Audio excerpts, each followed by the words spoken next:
السلام علیکم ورحمۃ اللہ وبرکاتہ۔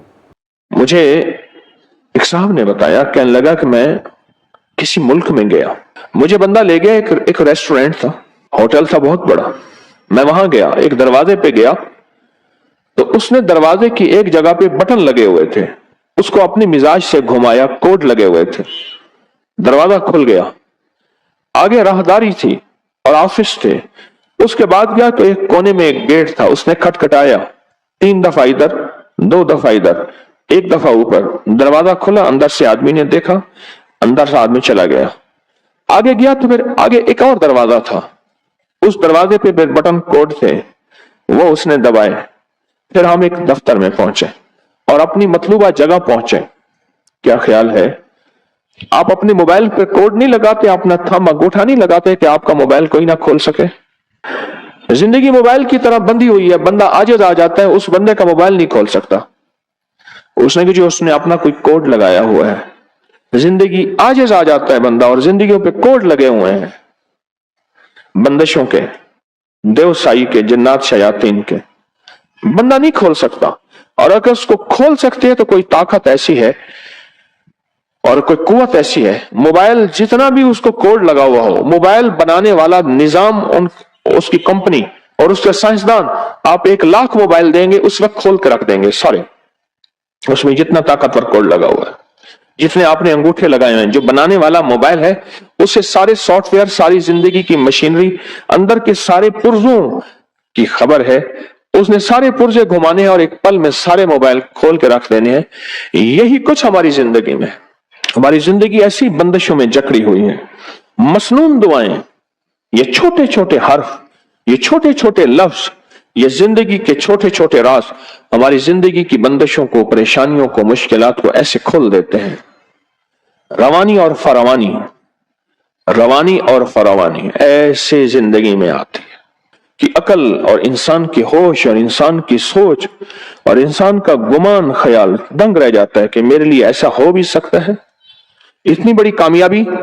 اور میں آپ کو چھوٹا سا واقعہ سورۃ اخلاص کے بارے میں سناؤں، سمجھ آ جائے گی پھر سورۃ اخلاص کی۔ مجھے یاد ہے کہ 2 مالدار شخص ووٹ پڑے، چھوٹے کونسلر کے ووٹ کھڑے ہوئے، 2 مالدار شخص تھے، ایک بہت بڑا مالدار تھا، طاقتور تھا، تمام ذرائع طاقت کے اس کے پاس تھے، تمام ذرائع طاقت کے اس کے پاس تھے، بہت بڑا مالدار تھا۔ ایک چھوٹا مالدار تھا، اب آپ حیران ہوں گے، جو بڑا مالدار تھا لوگوں نے اس کو ووٹ دیے۔ ایک شخص تھا جو سارا دن اس کے نعرے لگاتا تھا، اس کے بارے میں لوگوں کو قائل مائل کرتا تھا، اس پہ کوئی مصیبت آئی وہ بڑا مالدار اس کے ساتھ کھڑا ہوا تھا، اور جو چھوٹا مالدار ووٹ نہیں دیے تھے وہ اس کا مخالف تھا، اور یہ بندہ جیت گیا۔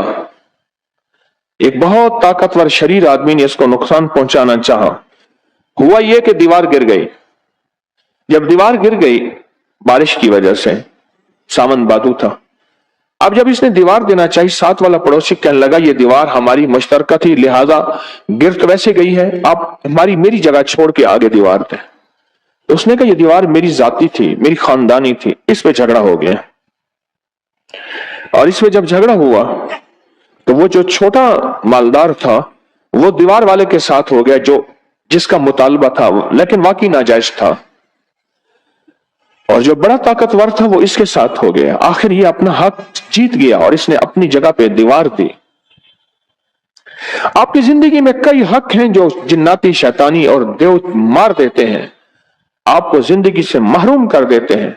بڑی طاقتور چیز کو اپنے ساتھ رکھیں، بڑی قوت کو اپنے ساتھ رکھیں، اور بہت بڑے نظام کو اپنے ساتھ رکھیں۔ اور وہ بہت بڑا نظام کون ہے؟ وہ ایک ایسی ذات ہے جو نظر نہیں آتی پر ہے، اور اس نظام کی تعریف، اس طاقتور نظام کی تعریف کیا ہے کہ اس کے پاس ہے ملک، مال، اقتدار، حکومت کیا ہے؟ وہ طاقتور نظام آپ کے ساتھ ایسی آ جاتا ہے۔ کیوں پریشان؟ کیا ہوا؟ میں تمہارے ساتھ، اور وہ طاقتور نظام ہمارے ساتھ ہو جاتا ہے، اور یہ چیزیں بے بس اور عاجز آ جاتی ہیں، یہ چیزیں ہمیں نقصان پہنچانا چاہتی ہیں، ہمارا رزق کھانا چاہتی ہیں، ہماری اولاد میں بغاوت اور نافرمانی کو گھولنا چاہتی ہیں اور ہماری نسلوں کے اندر پریشانیاں، مشکلات اور مسائل اور الجھنیں، یہ چیزیں ہماری زندگی کو کھا رہی ہیں. یہ ایک پل میں وہ طاقت ہمارے قریب آ جاتی ہے، ہمارے سامنے آ جاتی ہے. اور اس طاقتور نظام کو سمجھنا ہے تو دل میں کہہ دیں قل هو اللہ احد اللہ الصمد لم یلد ولم یولد ولم یکن لہ کفوا احد. اس ویڈیو کو لائک کریں، کامنٹ کریں، شیئر کریں اینڈ بہت سارا سبسکرائب کریں. جزاک اللہ.